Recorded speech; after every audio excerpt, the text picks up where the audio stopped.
The differences between cartoons and anime are surprisingly small, and that's because anime is completely taking over animation. Anime is more popular than ever, more people are watching anime, and today more anime fans are animating major movies and cartoons. But what is it about anime that stood out to cartoon fans? And more importantly, is there any real difference now that anime is more popular than ever? That's why in this video, I'm gonna look back at how anime and cartoons both got started, discuss the surprising differences between the two, and explain why anime is slowly becoming the new face of animation. And the perfect place to start is by answering the question you're all thinking. Is there any difference between the art styles of anime and cartoons? And surprisingly, the answer is still yes. It's surprising because you have anime fans making cartoons like Avatar: The Last Airbender, or even The Owl House, and anime studios have always used a simple style that's meant to mimic Western cartoons. And let me just be clear, when I say cartoons, this just means Western shows like SpongeBob or Smiling Friends, as opposed to Eastern animated series.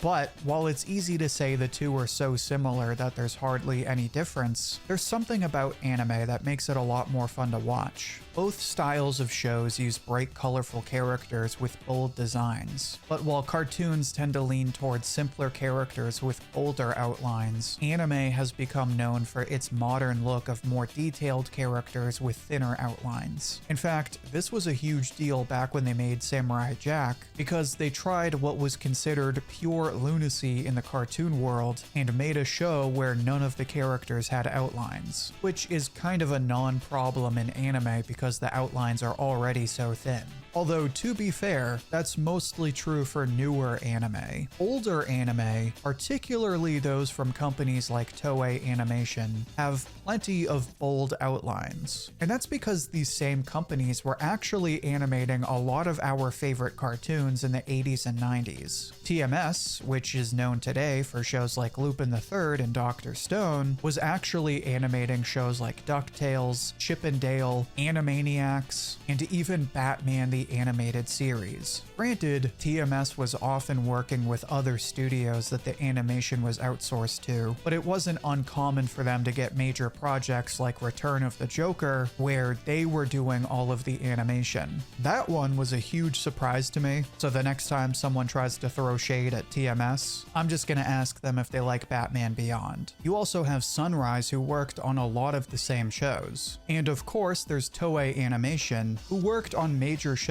like Gen 1 Transformers. Basically, the next time you try to say something like, man, I miss when cartoons looked like cartoons and not this anime crap, just be careful because it's probably an anime. Obviously, I'm being kinda cheeky here, but this does bring up a surprisingly weird identity crisis. If anime started out by making old cartoons, and new cartoons are copying older anime, then what the hell is even the difference? I mean, really, besides the place of origin, what is the difference when it's all just animation? Well, like I said before, as easy as it is to sum it up with art styles, the answer is a bit more nuanced. At least in modern animation, cartoons really only have one thing going for them visually, and that's art styles. Specifically, finding 100 different ways to totally not just do Adventure Time again. In all seriousness though, what stands out about most modern cartoons are their distinct art styles, and that is how they get viewers. Meanwhile, anime is generally considered to have the more visually pleasing animation, particularly in the realm of movement and character expression, as seen in the work of studios like Science Saru. In fact, in just about any modern cartoon or movie,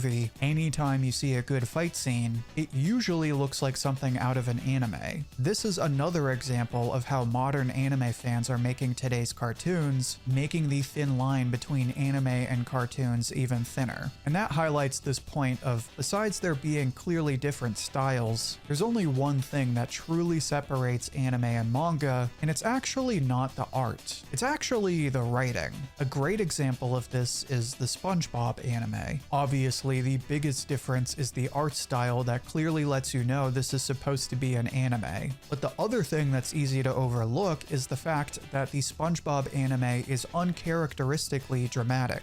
It takes all of the different characters and storylines and organizes it into an intense story with one progressing plotline. And that's the real difference between anime and cartoons. The reason so many anime fans didn't know they were watching anime was because the different art styles didn't make them think any differently about the shows. What every anime fan will tell you is that they got into anime because of the emotional characters and the intense writing. There's a clear difference between watching an outsourced show like Transformers that has silly characters and stories that are less than 30 minutes and rarely influence future episodes, and shows like Naruto where the main character gets bullied because he's a demon-possessed orphan and feels bad for his enemies when he watches them die side by side. What stood out to those first generations of anime fans was the fact that these were shows for kids, like cartoons, but there was a level of depth and maturity that was immediately more thought-provoking than something like SpongeBob or Billy and Mandy, as great as those shows are. On top of that, the kinds of stories you find in anime are just so over the top that new fans have no idea what they're looking at. Like, try explaining the plot of Bobobo to someone who doesn't watch anime. Try selling Dawn to someone who's only ever watched Scooby-Doo.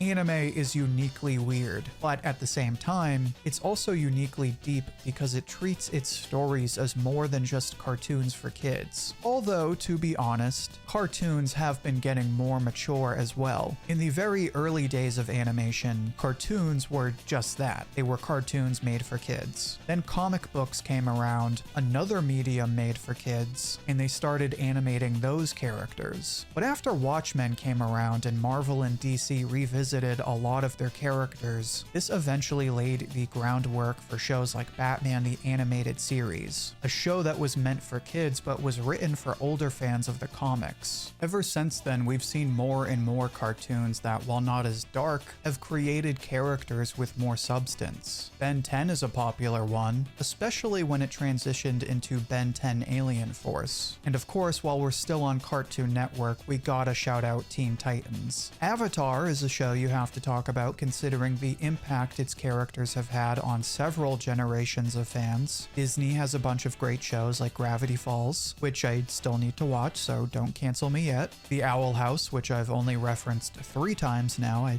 think. And my personal favorite, Amphibia. That's not even getting into movies that have come out like Nimona that everyone should watch at least once, or the growing list of indie shows like Hell of a Boss and Has Been Hotel. Although Has Been is on Amazon, so I guess calling it indie would be like calling Jeff Bezos a small business owner. My point is that cartoons have become just as well written as some of the best anime, especially with new artists starting their own indie projects, to the point where a lot of anime fans are getting into Western shows, and cartoon fans are dipping their toes into the anime world, which makes you wonder if there's even still a difference between the two. They share a lot of the same fans and artists, so is there even a point in making the distinction when they're both just animation, and would that even matter when they've become so similar? Well, the fact that the fans even ask these questions seems to warrant a clear yes, but that answer becomes much clearer when you look at the state of animation today, specifically in the realm of movies. You look at movies today and obviously it's a dying medium,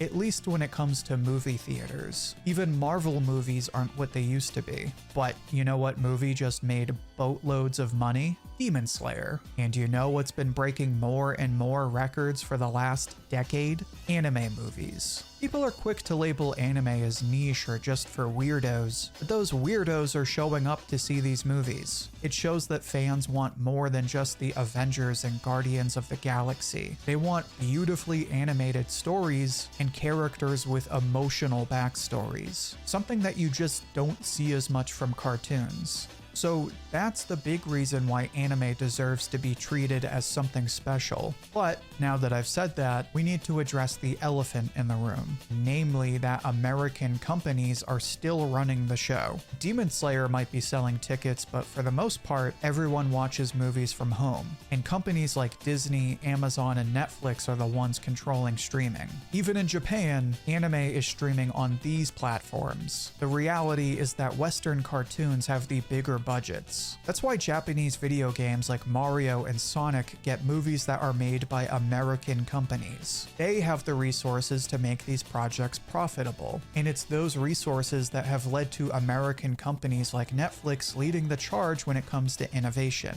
Shows like Arcane have made the blending of 2D and 3D animation increasingly popular, and while anime is well known for its gorgeous 2D animation, its 3D animation still has room to grow. Although technically I think Into the Spider-Verse was the first movie to make this 2D, 3D style popular, and that was Sony, a Japanese company. So it's not like Japan is totally behind. But Spider-Man is still an American IP, which is probably the most important difference between cartoons and anime. Cartoons have these IPs that are already insanely popular, which then leads to more resources and more innovation. Anime has popular IPs like Dragon Ball and Demon Slayer, but they're not Batman or Spider-Man popular, at least not yet. And a lot of the Japanese companies are only able to grow after they take on American IPs. Like how Trigger made the Cyberpunk anime, or how in the video game world, Arxis is making a Marvel fighting game that's expected to crush their older Dragon Ball game. So in today's market, those are the three most important and often overlooked differences between anime and cartoons: innovation, particularly in technology, resources, and IPs. But as big and bad as American animation is, that hasn't given them a complete monopoly. In fact, it's their blatant disregard for the basic appeal of animation that has always held them back.